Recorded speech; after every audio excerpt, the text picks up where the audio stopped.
करुछि एवं अनुरोध करिबो खरार प्रकोप एते अधिक नाही कारण ए होछि पौष मास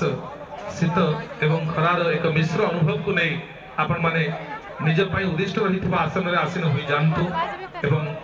स्वल्प समय मध्य मंच मंडन करुछंती मान्यवर केंद्र रेल जोगाजोग एवं इलेक्ट्रॉनिक सूचना प्रजुक्ति विद्या मंत्री श्रीयुक्त अश्विनी वैष्णव जी जड़े प्रतिबद्ध राजनेता भाव जड़े अंगी भाव जहाँ को आम जानू चाहवाई वैषयिक ज्ञान को विनियुक्त करी ए कार्यक्रम प्रति चित्र को उत्तोलन कर ओडावासी निकट में पहुंचाऊँ से निश्चित रूप अभिनंदनीय धन्यवादार्ह एवं आज ये समावेश आम समस्त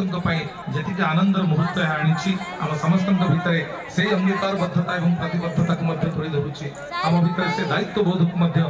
संचारी देउछि जे एनिकी दासपल्ला रेल आपण मानकु प्रदत्त मुद्रा अभिनंदन जनाउछंती आमे स्वागत करूछु अन्य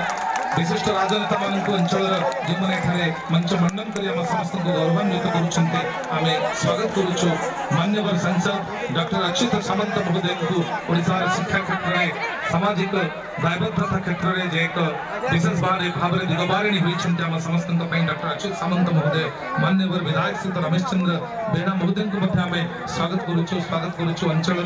सम्माननीय राजनेता बंधु को एवं स्वागत करूछु महाप्रबंधक पूर्वतट रेलपथ एवं खोर्धा रोड रेल मंडल वरेण्य प्रबंधक महोदय को आज भव्य आसर में आम कृतज्ञता निवेदन पूर्वक आज वरेण्य अतिथि को मंच मंडन कर